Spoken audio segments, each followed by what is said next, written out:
Joining us on the programme this morning. It's great to see you. Let's talk about Texas first of all, though. You've seen the terrible news overnight. And I was just sharing with our viewers, there have been more mass shootings in the US so far this year than there have been days in the year. Your thoughts? Well, look, these are absolutely harrowing, and we've seen multiple incidents of this sort over the years. I've seen interviews today with some of the parents of parents who've lost children to such terrible events. And obviously it'll reopen again a debate in the US about their gun laws, which obviously are very, very different to what we have here in the UK. They have a very different culture and a different approach there. But I think for sure it's going to reopen that debate for them. And thank goodness for that. I'm sure lots of parents will be saying this morning. Let's talk about Partygate, should we? Eyewitness reports that we heard last night.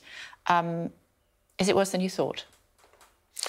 Well, look, I think we've known about a lot of these events for some time now. That Sue Gray alluded to them in her first interim report. Obviously, the police have investigated all of these events as well. They gave the Prime Minister a fixed penalty notice in respect of one of them. And obviously, we'll see what the final Sue Gray report says. It's expected, sometime this week. Some speculation that it might be today. And we'll have to see what the final report is. But look, the Prime Minister said all along, he's given an account of how he saw these different events. He's paid the fixed penalty notice, but he absolutely recognises that there were failings. He's apologised for that, apologised for his role in that. And, of course, he's trying to make changes because there was a blurring of the boundary, if you like, between, events that were happening just at the end of a working day in a working environment, a blurring of that clearly to what became, in some cases, parties. You said previously that some of the allegations were over the top, but we're hearing from eyewitnesses yesterday, and we'll hear more, I'm sure, today. 30 or more gathering from 4 o'clock. They were having wine time Friday. There were so many people in the room that they couldn't all get a seat, so they had to sit on each other's knees. The child's swing was broken. There was a karaoke machine, the PM going in, grabbing a glass for himself. Do you still think it's over the top? Well, I never said that those clearly, if you've got events like that, that's not that is not acceptable, not within the rules at all. How would you describe those events? Well, those are clearly wrong, and that's why the police have issued a large number of fixed penalty notices in respect of some of those events. The point that I was making is where you had instances, for instance, at the end of a working day, people in a working environment, member of staff leaving. They might have had a drink and given a toast to that member of staff in the office environment to leave. Well, that's slightly different to something that then turns in, obviously, to a party. It was against the law at the time. Well, yes. Well, I think, actually, if it was in a working environment and this was simply at the end of the day to send people off, it wasn't necessarily a breach. But obviously some of these events clearly were, Kay, and that's why they've issued a large number of fixed penalty notices. Yeah. But the events that I specifically was talking about there, on the 13th of November, the police did issue fines for people that were at that event. So it was clearly against the law. And the Prime Minister was there. Yes. And look, the police have obviously looked at this far more closely than I'm able to. They've taken witness statements. They've looked at all of the evidence. They chose to issue a fixed penalty notice to the Prime Minister in respect of one of the events, the one where it was his birthday and people brought in a birthday cake. He's accepted that. He's paid that fixed penalty notice and apologised for it. The police will be closer to the detail of this than I am, because I wasn't there after all. And they've chosen in this case not to issue a fixed penalty notice to the Prime Minister in that case. And now, as to why they would have done that, well, they would have based that on the evidence that they saw and the statements that they took at the time. The Mayor of London has asked the police to explain themselves. I mean, do you think he shouldn't have done that? Well, look, I don't think we should question the operational independence of the police. They showed very clearly by the fact that they issued a fixed penalty notice to both the Prime Minister and the Chancellor that they were doing their work without fear nor favour. And they've also issued a large number of additional fixed penalty notices in respect of some of these other events. I think we should, trust and respect their operational independence in these matters. Although you didn't trust the independence of Durham Police, and many of your colleagues pushed for them to look again at what happened with Keir Starmer. Some would say it's one rule for one and one rule for another. Well, look, it isn't. Of course, there were people that asked questions of the police.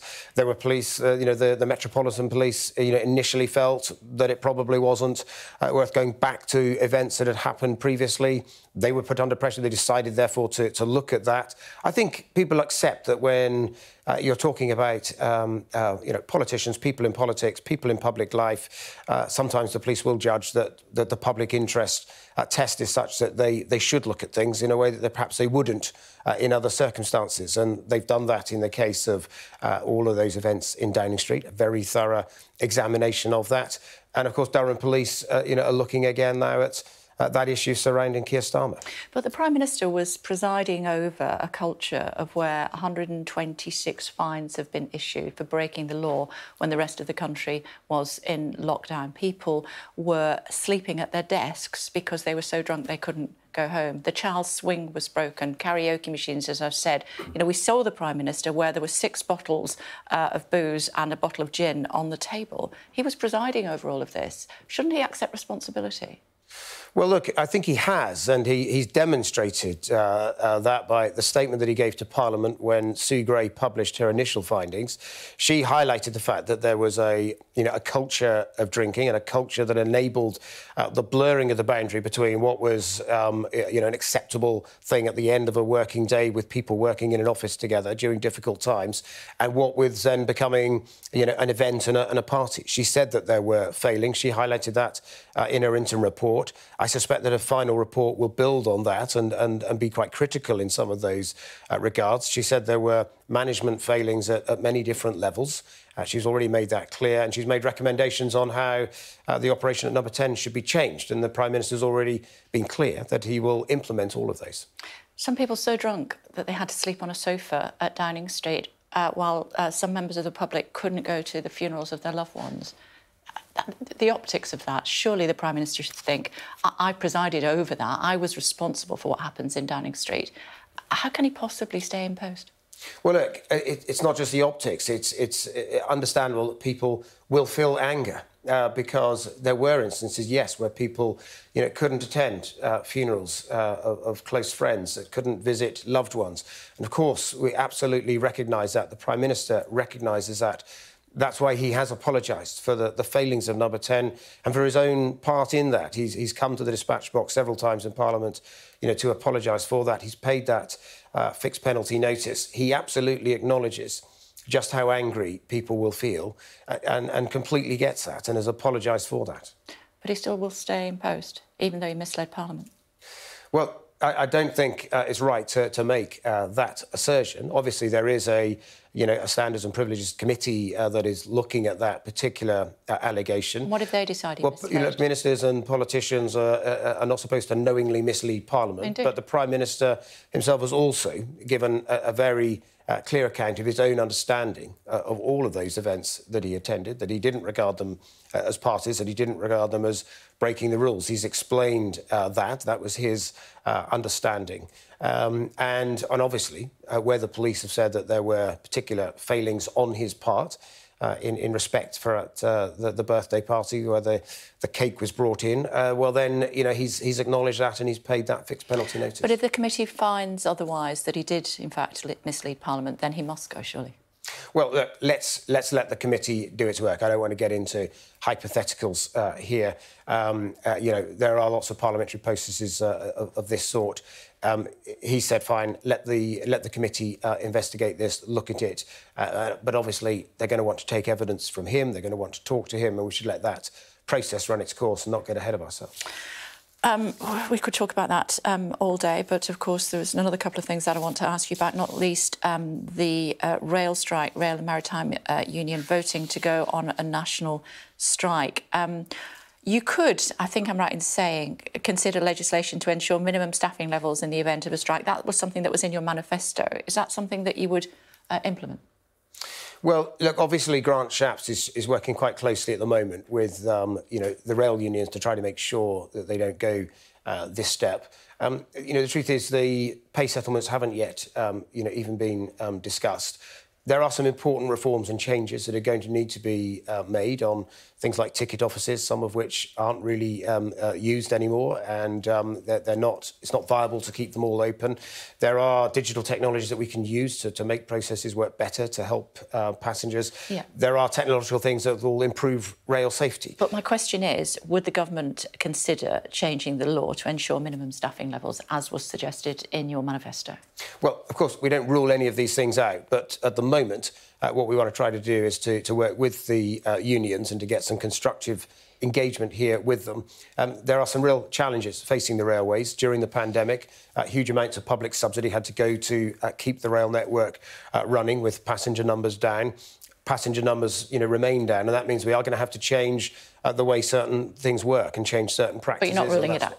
We're not ruling anything out, but what I'm trying to say, Kay, is in the first instance in these things, obviously we try to engage constructively, with the rail unions and the workforce in each of these cases. OK, final question before I let you go. Ukraine last night pleading with the Royal Navy to go to Odessa to try to stop that blockade of the port. We were speaking to your colleague yesterday who said that, Grant Shapps, of course, he said that if that blockade continues, more people are likely to die around the world from starvation than will die in the war in Ukraine. Are we looking again at the Royal Navy going? Well, look, there aren't any plans to send the Royal Navy to the Black Sea. However, what we are looking at is other corridors to try to get some of those grain stores out of Ukraine. I understand there's sort of perhaps 30 to 40 million tonnes of grain there, and that's a significant proportion of current world stocks, which is probably around 230 million tonnes. It's very important in these situations when you have this kind of stress on the system that you keep world markets open so that you can move grain from the countries that have it in store to those so that need it. overland, is that what you're saying? Yes, but for other... Yeah, exactly. So countries that have put in place export bans, for instance, that's very, damaging to confidence around the world. Luckily, all of the big producer nations recognise this, and they're all keeping their markets open. So ourselves, the European Union, the United States, we're keeping markets open so that grain can flow around the world. But I know that there is some thought being given by the G7 as to how we can potentially get safe corridors to be able to move some of those grain stores out by land. OK, for now. Thanks very much indeed, Minister. Much appreciated. Thank you.